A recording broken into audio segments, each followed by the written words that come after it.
नमस्कार दोस्तों, रील वाला 2.1 पे आपका फिर से स्वागत है। और चलिए इस वीडियो में हम एक छोटे से प्रश्न पे विचार करेंगे जो अक्सर एसएससी में पूछा जाता है। और इस तरह के प्रश्न अब साइंस से रिलेटेड रीजनिंग में भी पूछने लगा है।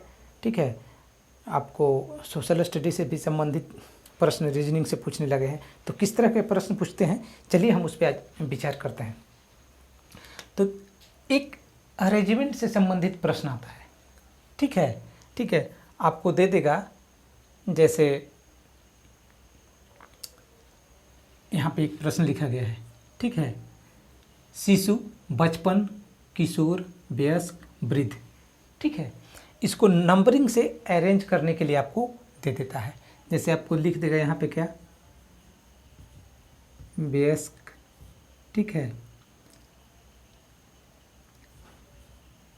वृद्ध, किशोर,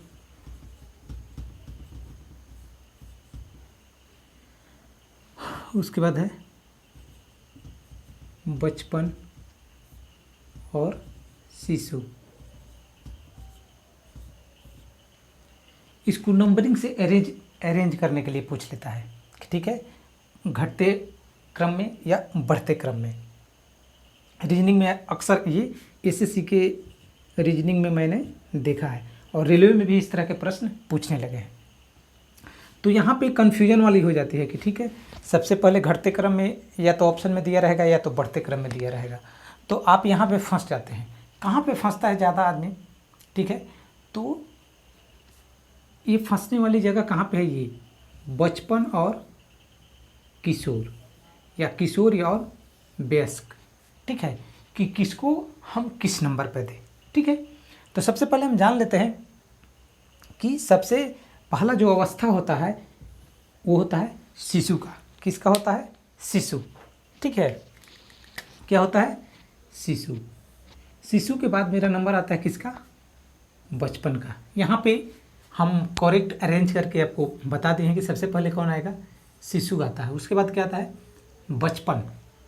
बचपन की अवस्था आता है। उसके बाद किशोरावस्था, किशोर की अवस्था आता है। उसके बाद वयस्क और लास्ट में वृद्ध, या उसको हम क्या कहते हैं? बुढ़ापा कहते हैं। तो ये सही अरेंजिंग है। ठीक है, आपसे पूछ देगा कि बचपन और वयस्क के बीच की अवस्था को क्या कहते हैं। पिछले बार ग्रुप डी के एग्जाम में पूछा गया है। ठीक है, किशोरावस्था के बारे में। तो बचपन और वयस्क के बीच में कौन आएगा? किशोरावस्था आता है। ठीक है, किशोरावस्था क्या है, यहाँ पे हम एग्जांपल भी दे दिए हैं। बायोलॉजी का ये पॉइंट है अक्सर, लेकिन ये रीजनिंग वगैरह में भी आजकल पूछा जा रहा है। तो इस यहाँ से आपको टोटली पॉइंट क्लियर कर लेना होगा। तो हम इस वीडियो में उसी को क्लियर करेंगे। तो यहाँ लिखा हुआ है किशोरावस्था क्या है। अभी हम बताएं कि बचपन और वयस्क के बीच की जो अवस्था होती है, बचपन और वयस्क के बीच की अवस्था को हम बोलते हैं किशोरावस्था। अक्सर आप कन्फ्यूज कर जाएंगे कि आखिर भाई किशोरावस्था हम किसको लेंगे। ठीक है, तो नहीं तो उसका बचपना है और नहीं वो वयस्क हुआ है, तो उसके बीच की अवस्था को किशोरावस्था कहते हैं। ठीक है, किशोरावस्था। और एक पॉइंट है इसमें क्या?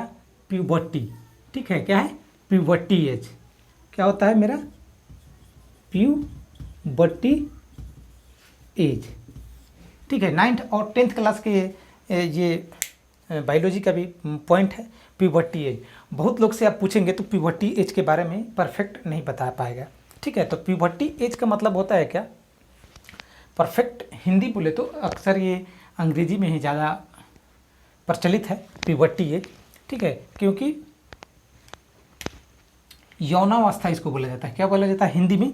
यौनावस्था बोला जाता है। एक आप गाना सुने होंगे भोजपुरी में, अभी यूपी बिहार इधर के लोग जो होंगे, वो एक गाना चला है, पता नहीं कौन राइटर वो लिखा है और किस बुक से पढ़ा है और न जाने कहाँ से पढ़ा है। उसका ये एग्जाम्पल दिया है कि किसको बोलते हैं हम, किशोरावस्था को किसको बोलते हैं। आप लोग गाना सुने होंगे कि ढूंढी में पानी जब चढ़े अड़े लगी हो, इस तरह से कुछ गाना है। ठीक है, तो मैंने तो बहुत सारे किताबों को देखा, पढ़ा, वहाँ पे कहीं पे ऐसा नहीं लिखा हुआ था जो उसने गाना में यूज किया है। जिस परिभाषा को यूज किया गया है वो परिभाषा वो कहीं पे नहीं दिया गया है। ठीक है, तो देखते हैं हम यहाँ पे क्या है, प्यूबर्टी, यानी कि इसको प्यूबर्टी एज का मतलब क्या बताएं, यौना आरंभ होना। तो यहाँ से भी प्रश्न पूछा जाता है कि यौना आरंभ किस एज में होता है, किस एज में प्रारंभ होता है। बहुत इंपॉर्टेंट क्वेश्चन है, पूछा गया था पिछली बार ये भी। तो ये है एनसीईआरटी को हम डेटा को ले तो एनसीईआरटी के डेटा के अनुसार है जो ये यौनावस्था जो होता है, प्यूबर्टी एज स्टार्टिंग होता है क्या, मेल में। ठीक है, मेल में आपको मेल में प्यूबर्टी एज, मेल की हम बात करें तो 12 से 14 साल के जब हो जाता है तो प्यूबर्टी एज उसको प्यूबर्टी एज में मान लिया जाता है। ठीक है, और फीमेल में यही क्या हो जाता है, फीमेल के क्या हो जाता है 10 से 12 साल। ठीक है, अक्सर लोग बोला भी करते हैं क्या होता है, फीमेल लोग का क्या होता है, प्यूबर्टी एज कम ही समय में आ जाता है, कम एज में आ जाता है, और मेल में क्या होता है, थोड़ा लेट से होता है। अब इस एज में प्रवेश करने पे, ठीक है, इस एज को कब मान लिया जाता है, ठीक है, ऐसे इसका कोई परफेक्ट एज है नहीं, लेकिन ये एक डेटा को सेलेक्ट किया गया है, इसका कुछ रूल रेगुलेशन है। ठीक है, कि इस एज में आदमी को कब माना जाएगा। ठीक है, हाँ, एक प्रश्न और इससे पूछा जाता है कि किस अवस्था में, ठीक है, शरीर में जो है वृद्धि सबसे ज़्यादा होती है। ठीक है, तो मेरा परफेक्ट आंसर जाएगा क्या, किशोरावस्था, या किशोरावस्था नहीं जाएगा तो प्यूबर्टी एज मानते हैं। क्या होता है, प्यूबर्टी एज। ठीक है, प्यूबर्टी एज इसको बोलेंगे, या किशोरावस्था भी बोलते हैं। तो किशोरावस्था में क्या होता है, सबसे ज़्यादा लंबाई में क्या होता है, वृद्धि होता है। बहुत इंपॉर्टेंट क्वेश्चन है। नेक्स्ट है, इस एज में क्या होता है, सबसे ज़्यादा क्या होता है, लंबाई में वृद्धि है। ठीक है, और अत्यधिक पसीना आने लगता है।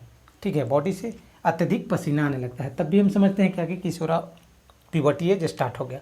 उसके बाद है क्या, आवाज़ में परिवर्तन। क्या है, आवाज़ में परिवर्तन। 9वीं 10वीं के लिए एक पॉइंट बन रहा है जो आपको परफेक्ट पॉइंट लिया गया है। ठीक है, क्या होगा, लंबाई में वृद्धि होगा, पसीना आना शुरू हो जाएगा, आवाज़ में परिवर्तन होगा। ठीक है, शारीरिक बनावट में परिवर्तन होने लगेगा। ठीक है, पुरुष है तो उसके क्या हो जाएगा, कंधे वगैरह चौड़े होने लगेंगे। ठीक है, और उसका मांस जो है वो क्या होने लगेगा, कठोर होने लगेगा। मानसिक विकास होता है। ठीक है, बौद्धिक क्षमता में वृद्धि होने लगती है उसकी। ठीक है, तो ये सब पॉइंट है प्यूबर्टी एज में पहुंचने पे। ठीक है, निर्णय लेने की क्षमता जो है वो ज़्यादा हो जाती है, वो किसी चीज़ को निर्णय लेने में वो आसानी से निर्णय ले सकता है। और सबसे इम्पोर्टेंट है इसमें क्या होता है, अंडाणु और शुक्राणुओं का बनना और अंड जनन और शुक्र जनन होना। ठीक है, शुक्रनलिकाओं द्वारा और अंडाशय द्वारा अंडा का निर्माण होना इस एज का, प्यूबर्टी एज का मेन लक्षण है। ठीक है, तो ये सब कुछ था प्यूबर्टी एज के बारे में आप परफेक्टली रूप से समझ गए होंगे कि क्या होता है। तो इससे किसी भी तरह के कन्फ्यूजन नहीं होगा। 1 से 2 बार इसको वीडियो को आप देखें तो आपकी सारी पॉइंट क्लियर हो जाएगी। और चूँकि पिछले बार इससे पूछा गया था एग्ज़ाम, और रीजनिंग वगैरह में भी, रीजनिंग में भी इससे संबंधित प्रश्न पूछा जाता है और कन्फ्यूजन वाला बात हो जाता है। ठीक है, कि किशोर किसको बोलो, वयस्क किसको बोले। तो आज के बाद आपको कन्फ्यूजन नहीं रहेगी इस पॉइंट से। तो चलिए इस वीडियो को यहीं पे ख़त्म करते हैं। छोटा सा पॉइंट था ये।